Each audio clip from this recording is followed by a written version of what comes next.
Bismillahirrahmanirrahim. Assalamualaikum warahmatullahi wabarakatuh. Jadi kali ini kita akan berlatih soal-soal untuk mata kuliah pengantar penambangan data ya. Kita mulai saja yang pertama. Latihan pertama itu soalnya jelaskan teknik-teknik yang dapat digunakan pada penambangan data. Jadi di sini kata kuncinya adalah teknik apa yang kita bisa gunakan. Yang pertama, teman-teman, kita bisa menggunakan regresi dan analisis regresi. Nah, regresi sendiri itu ada regresi linier dan regresi logistik. Untuk linier, itu dia mengidentifikasi hubungan linier antara variabel dependen dengan independen. Nah, untuk yang regresi logistik itu memodelkan hubungan antar variabel dependen, ya, terutama dependen biner nih dengan variabel independen. Itu teknik pertama. Teknik pertama tadi adalah regresi dan analisis regresi. Teknik yang kedua itu adalah klasifikasi. Nah, klasifikasi itu terbagi atas tiga, pohon keputusan, need Bayes, dan k-nearest neighbor. Pohon keputusan itu membagi data ya, jadi dibagi-bagi menjadi subset berdasarkan keputusan dari atribut-atribut. Kemudian klasifikasi yang kedua tuh ada need Bayes, yaitu menggunakan teorema Bayes untuk klasifikasi data, tapi asumsinya teman-teman itu independensi antar atribut. Berikutnya klasifikasi ketiga itu K-nearest-neighbor atau KNN, itu klasifikasi data, tapi berdasarkan mayoritas kelas tetangga yang terdekat dari awal.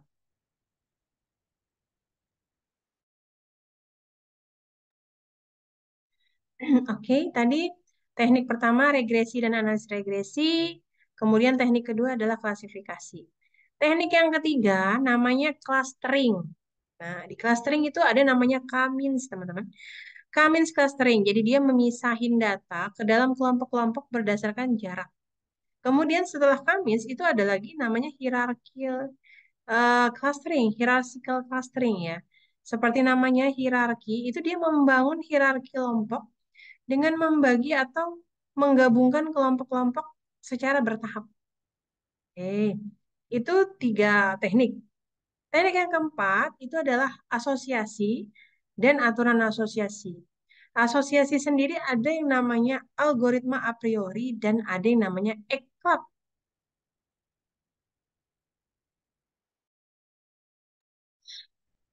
Algoritma a priori itu fungsinya mengidentifikasi dulu hubungan asosiasi antar item atau antar set ya di dalam dataset transaksional.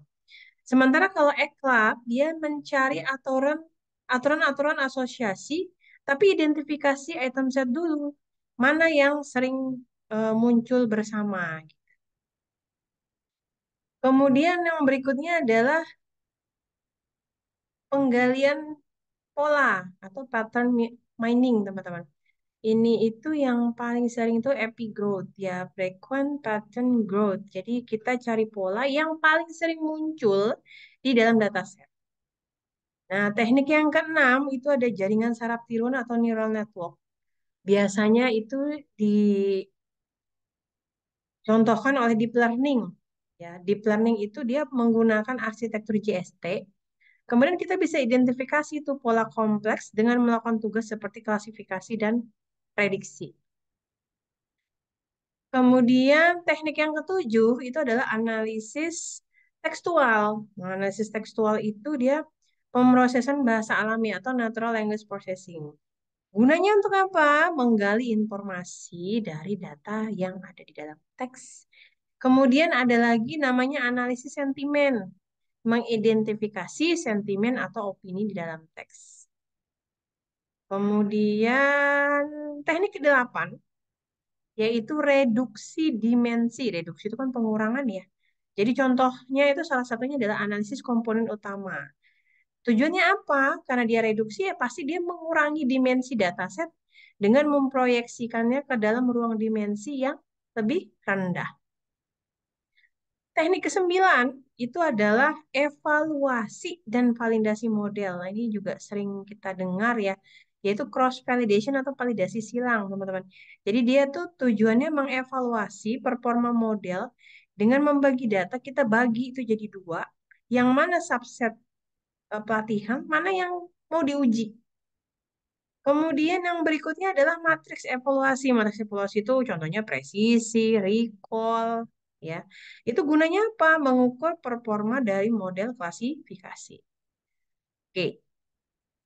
Teknik ke-10 yaitu GRAP, GRAF atau penambangan graph. Namanya algoritma PageRank. Contohnya algoritma PageRank. Gunanya apa? Mengukur pentingnya elemen-elemen dalam graph.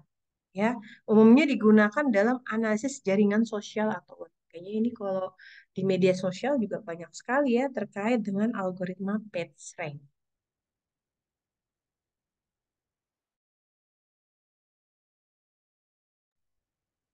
Oke.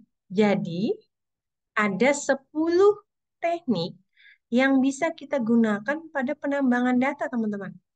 Yang pertama regresi, yang kedua klasifikasi, ketiga clustering, keempat asosiasi, yang kelima penggalian pola serupa, enam jaringan saraf tiruan, ketujuh analisis tekstual, delapan reduksi dimensi, sembilan evaluasi dan validasi model, 10 itu adalah penambangan grab. Nah, teman-teman, teknik ini bisa digunakan bersama-sama, bisa dikombinasikan. Tujuannya sih untuk mencapai hasil yang lebih baik ya dalam penambangan data. Jadi tergantung aja karakteristik dan tujuan dari dataset yang kita teliti, kemudian yang mau kita olah seperti apa. Berikutnya kita ke latihan kedua, teman-teman. Latihan kedua ini apa soalnya? Jelaskan alasan mengapa kita harus melakukan penambangan data. Jadi yang ditanya di latihan dua ini alasannya. Alasannya simpel sih sebenarnya ya. Dia memberikan manfaat, kemudian wawasan yang bisa kita gunakan untuk kita sendiri sebagai individu atau organisasi atau kelompok lah ya. Tapi eh, kalau secara detail tuh seperti ini.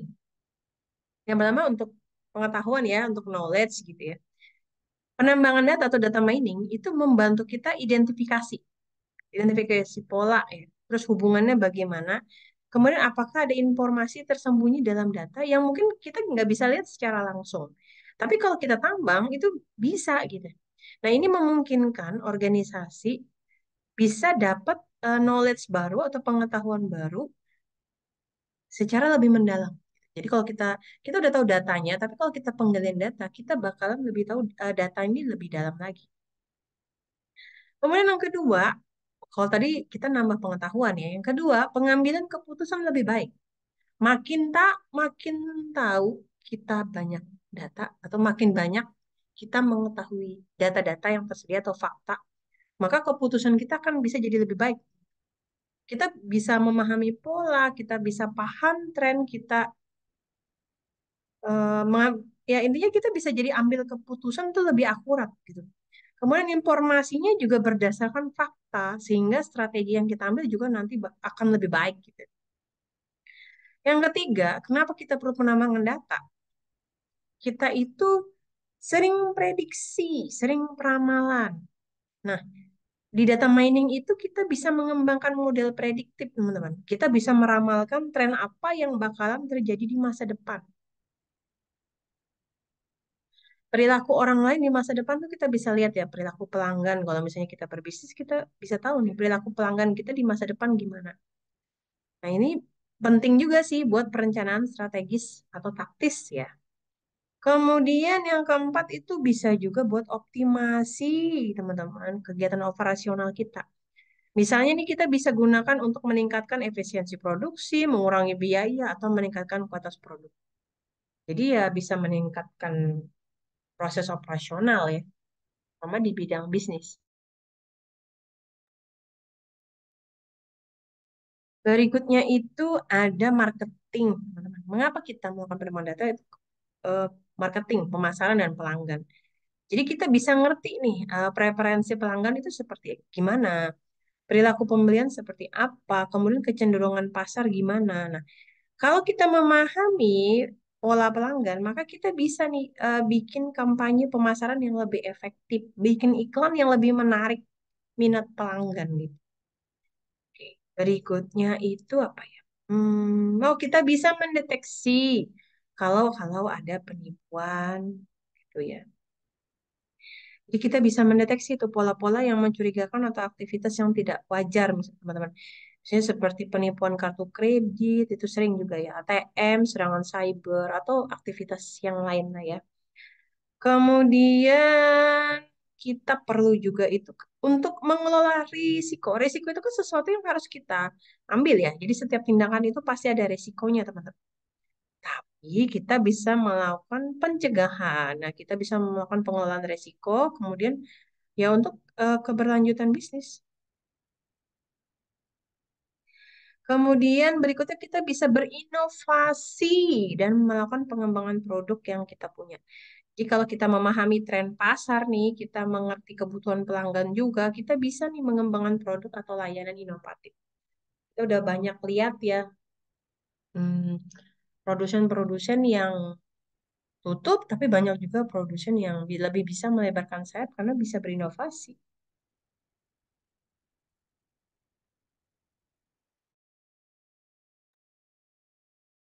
Berikutnya itu hmm, ini terkait pemeliharaan dan perbaikan teman-teman. Jadi kita bisa memantau kinerja.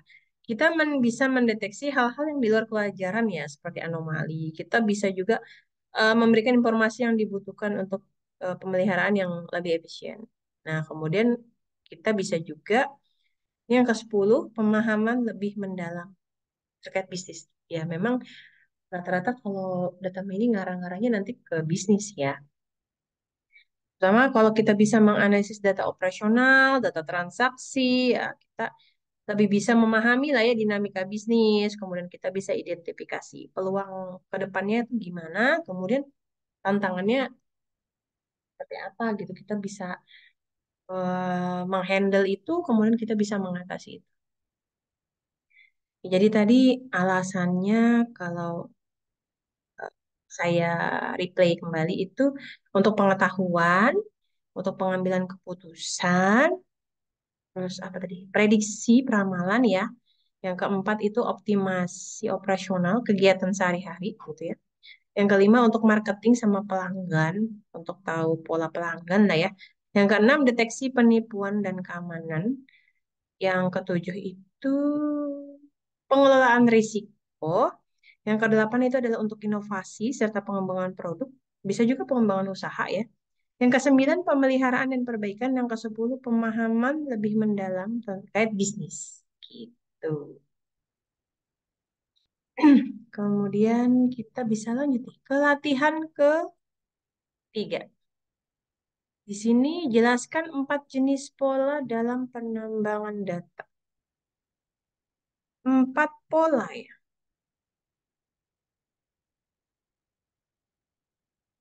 4 pola itu teman-teman ada asosiasi, ada sekuensial, ada cluster, dan ada prediktif.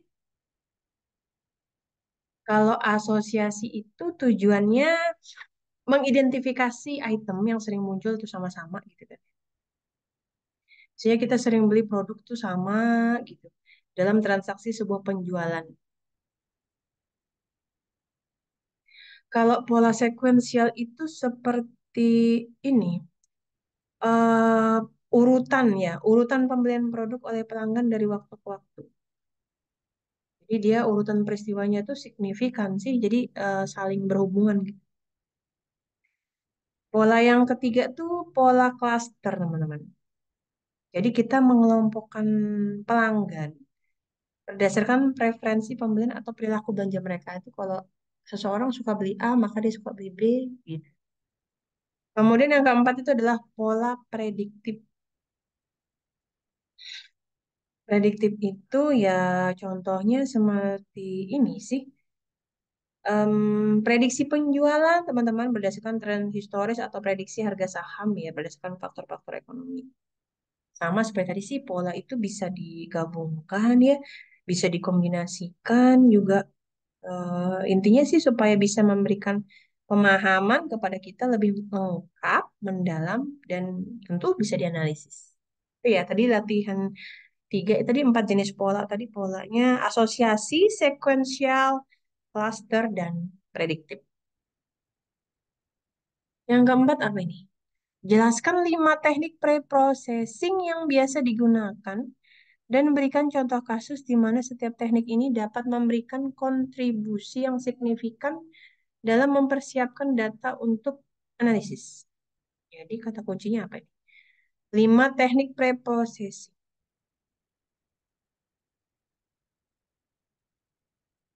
Kemudian contoh kasus. Jadi satu teknik, satu contoh kasus, gitu ya. Jadi yang pertama teman-teman teknik preprocessingnya adalah data cleaning. Tujuannya buat apa? Mengidentifikasi dan mengatasi masalah data seperti data yang hilang, data yang double atau outlier ya. Data cleaning, data pembersihan sih. Contohnya gimana?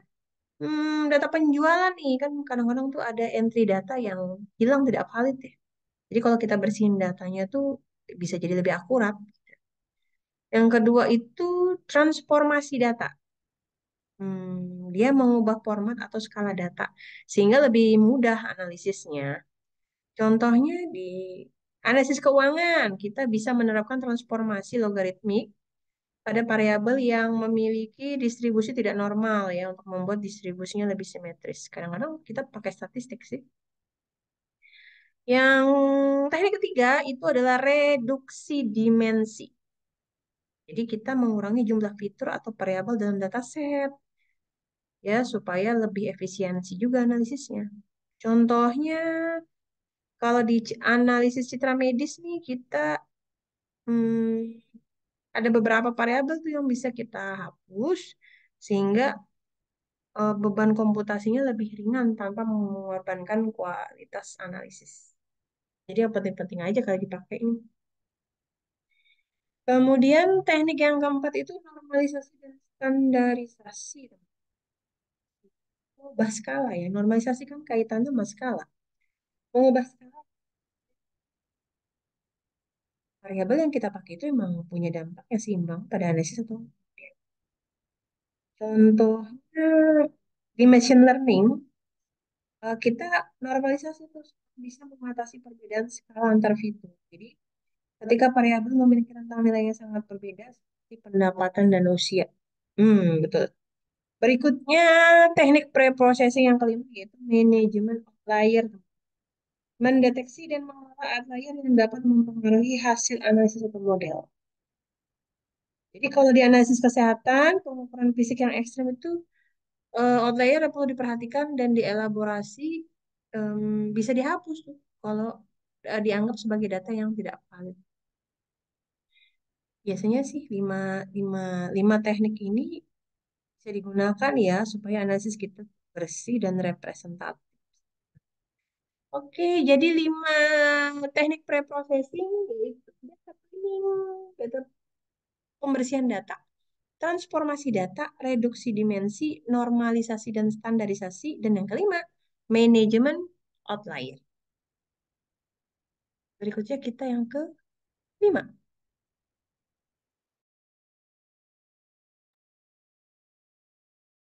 Latihan kelima, jelaskan perbedaan antara clustering dan klasifikasi dalam konteks penambangan data. Lalu berikan contoh kasus di mana masing-masing teknik ini dapat digunakan secara efektif untuk mengekstrak informasi dari data. Jadi kita jelaskan perbedaannya dulu, baru kita berikan contoh kasus. Baik.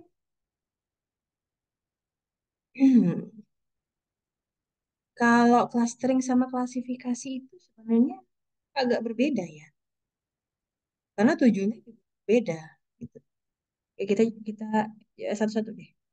Kalau clustering itu data berdasarkan kemiripan internal yang tinggi dan perbedaan yang rendah antar kelompok. Gitu.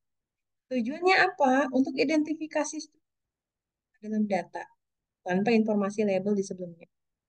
Contoh kasus nih di pelanggan retail ya, kita bisa menggunakan algoritma clustering, kayak pakai kelamin clustering itu. Pelanggan pada yang memiliki perilaku belanja. Jadi ada tuh customer yang sukanya beli barang A gitu ya di toko A gitu dia selalu bisa melakukan strategi pemasaran yang lebih berfokus pada referensi dari setiap segmen pelanggan. Jadi kalau kita beli sepatu, kita pasti beli kaos kakinya kan kadang-kadang gitu ya. Berikutnya itu ada, oh tadi clustering ya, tadi sudah semua contoh kan. Berikutnya ada klasifikasi. Klasifikasi itu dia membangun model. Clustering tadi pengelompokan, kalau klasifikasi dia membangun model, kemudian dia aturan untuk mengelompokkan juga, tapi dia kategorikan ke dalam kelas atau label yang sudah ditentukan. Nah, di sini tujuannya apa ya? Tujuannya dia menggunakan informasi label. Dia sudah diketahui kalau clustering tadi dia belum diketahui tuh. Kalau klasifikasi udah diketahui sebelumnya. Contoh kasusnya gimana? Misalnya klasifikasi spam email. Nah, model dapat dilatih tuh untuk menggunakan dataset yang diberi label spam atau non-spam. Kalau di email kita tuh, kita bisa kasih tanda tuh. Seseorang kalau ngirim email, tuh, kita bisa tandai spam atau non-spam gitu. Nanti kalau sudah terlatih, maka bisa digunakan untuk klasifikasi email. Jadi kita bisa deteksi ya otomatis spam di dalam email kita. Clustering itu sama klasifikasi perbedaan yang utama itu kalau clustering itu tidak perlu informasi label sebelumnya dan mencari pola alami ya dalam data tanpa mengharapkan output tertentu. Kalau klasifikasi dia perlu dataset yang sudah ada labelnya untuk melatih model dan tujuannya adalah memprediksi kelas atau label dari data yang baru. Contohnya itu misalnya data penjualan. Kalau di clustering itu kita kelompokkan produk dalam kategori. Kita segmentasi produknya berdasarkan pola pembelian pelanggan. Setelah kita cluster, baru kita klasifikasi untuk prediksi apakah produk ini laris atau enggak nih. Berdasarkan karakteristik dan perilaku pembelian dari cluster yang jadi ini bisa juga sih menggabungkan keuntungan dari kedua pendekatan tersebut ya. Ya, bisa digabungkan juga sih walaupun sebenarnya cluster sama klasifikasi beda.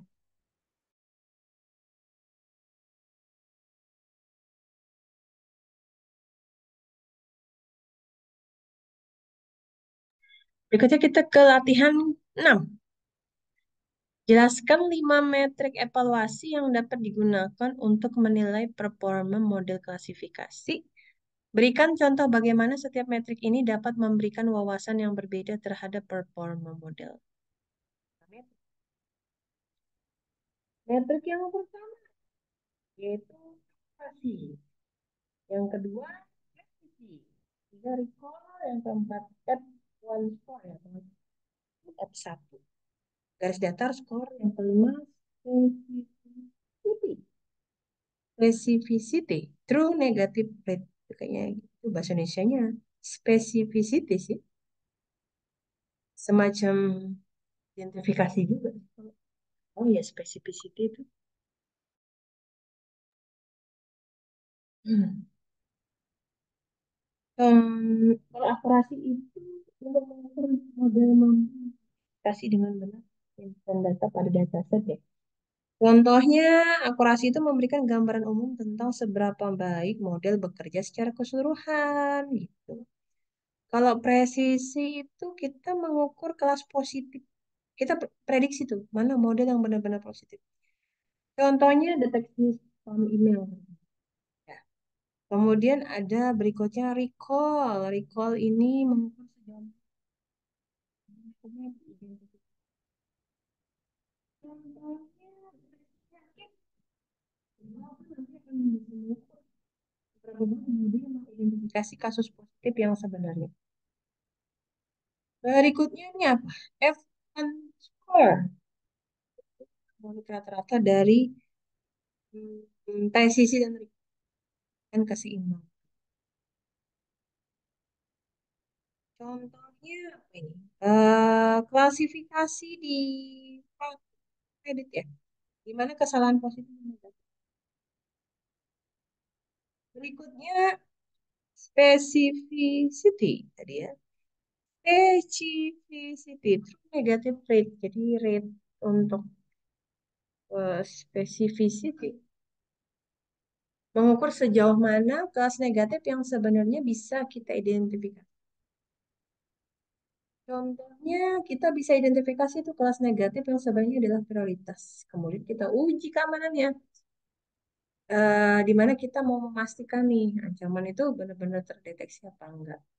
Ya, kira-kira begitu. Berikutnya kita ke latihan 7. Nah, ini.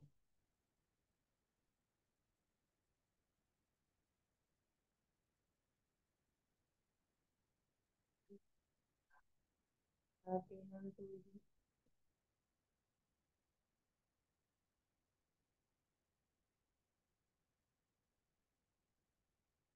Hmm, Anda memiliki dataset transaksi pelanggan dari sebuah restoran cepat saji. Bagaimana Anda akan menggunakan teknik association mining untuk mengidentifikasi kombinasi menu yang sering dibeli bersamaan oleh pelanggan? Jelaskan langkah-langkah yang akan Anda terapkan dalam proses association mining ini. Jelaskan langkah-langkah yang akan Anda terapkan dalam proses association mining ini. Oke. Ya,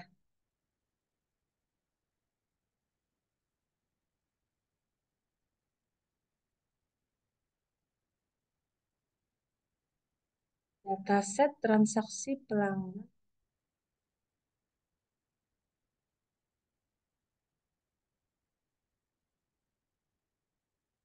Oke. Langkah-langkah yang bisa diambil. Nggak bisa 7, bisa 8. Yang pertama, pemrosesan dan persiapan data. Ya, jadi pahami dulu struktur sama karakteristik data setnya. Datanya udah bersih dari data, atau datanya sudah. Kemudian baru yang kedua, langkah dua, itu konversi data dalam format yang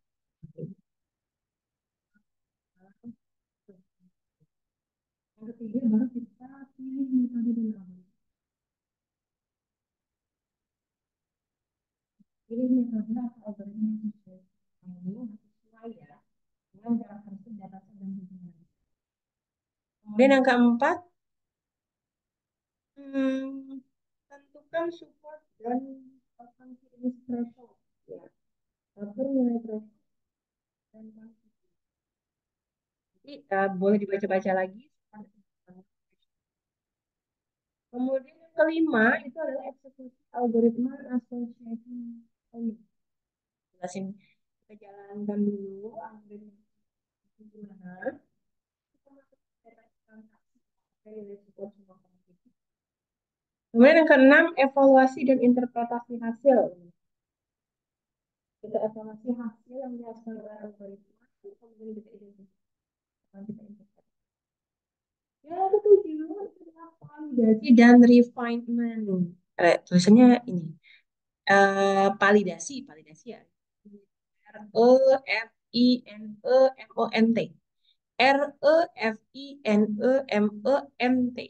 Ya, refinement ya.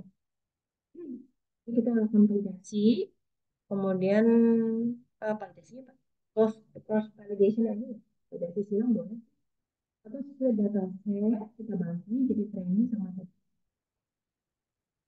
Kalau perlu bisa juga sih kita refinement di nilai threshold. Nggak bisa. Tujuannya untuk meningkatkan kualitas. Yang kedelapan, kita bisa visualisasi, bisa pakai diagram, bisa pakai scatter plot, bisa pakai grafik. Yang penting eh, bisa lebih kelihatan ya caranya tuh lebih intuitif lah, lebih lebih mudah dipahami intinya begitu. Nah, di latihan 7 kita lanjut ke latihan 8 ya. Ada oh masih ada latihan 8. Latihan 8 ini bagaimana hubungan antara penambangan data dengan kecerdasan bisnis? Hmm,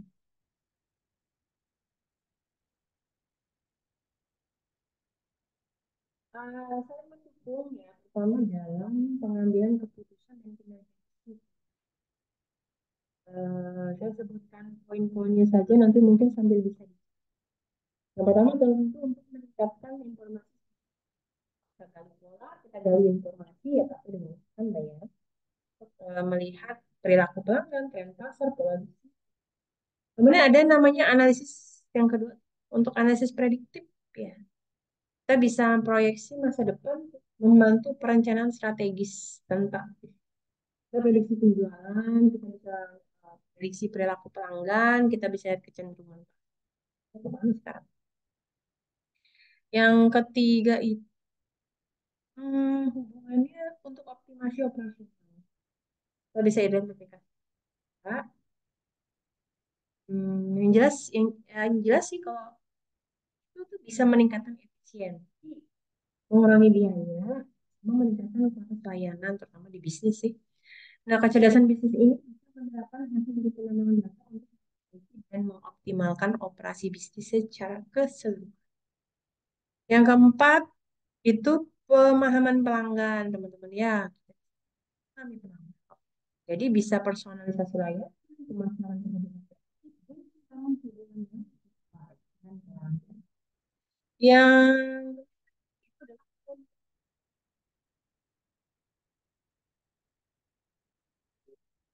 itu adalah kita ada aware itu kalau ada masalah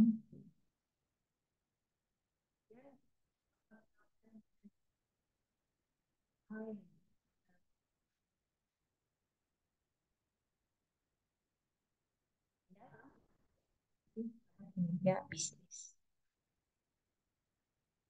Berikutnya latihan ke-9.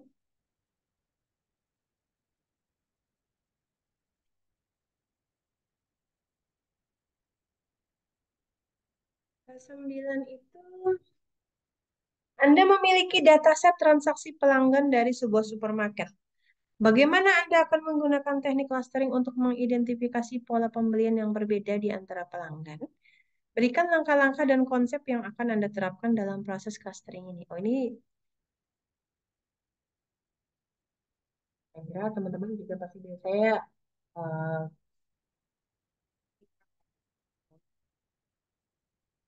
ini langkah-langkahnya yang pertama persiapan data, itu data setelahnya, kemudian konversi data, kemudian pemilihan metode, dan order clustering, kemudian yang keempat itu tentukan jumlah. Yang kelima kita bisa yang keenam normalisasi data. Tapi kalau misalnya skalanya terlalu besar gitu, terlalu besar ya normalisasi. Tapi kalau enggak ya nggak terlalu perlu sih.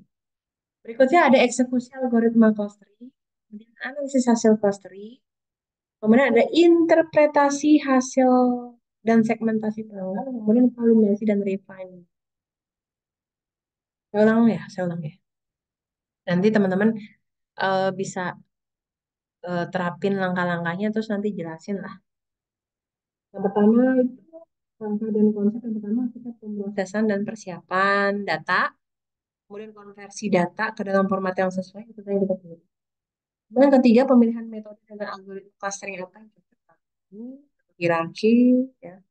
Yang keempat, tentukan jumlah cluster atau sentro itu mau berapa. Kemudian pilih fitur ya, yang signifikan. Normalisasi data, eksekusi algoritma clustering, analisis hasil clustering, kemudian yang ke-9 itu interpretasi hasil. Yang ke-10 itu validasi dan review. Validasi bisa pakai validation atau split dataset ya, dibagi dua, training sama testing. Latihan ke-10. Apa nama tahapan yang dilakukan dalam proses data mining dan sebutkan apa saja tahap. Jadi, ini boleh yang pakai 5, boleh pakai 7. Saya kira ini teman-teman kalau bisa semua ya. Jadi saya secara general saja teman-teman. Itu bisa dicari ya nama tahapan di data mining karena ini kayaknya sudah dijelaskan juga di kelas. Intinya di tahapan itu ada business understanding, teman-teman ya, pemahaman tujuan bisnis, ada pemahaman data, data understanding, data preparation, ada pemilihan model dan algoritma modeling, ada pembangunan model, ya, ada evaluasi model, ada penyesuaian model, ada uji model, ada pengembangan, ada juga dokumentasi dan komunikasi. Yang ini untuk latihan 10 teman-teman boleh menentukan mau ngambil yang mana sesuai tahapannya. Yang penting disebutkan nama tahapannya apa, gitu. Apakah teman-teman mau pakai yang knowledge discovery database? Mungkin Kak Dede boleh juga nanti disebutkan tahapannya apa. Ya, kalau yang ini teman-teman insya Allah sudah bisa semua ya. Baik, Alhamdulillah ini adalah 10 latihan terkait penambangan data supaya teman-teman lebih siap menghadapi ujian akhir semester. Baik, demikian. Terima kasih untuk semuanya. Sampai jumpa lagi. Wassalamualaikum warahmatullahi wabarakatuh.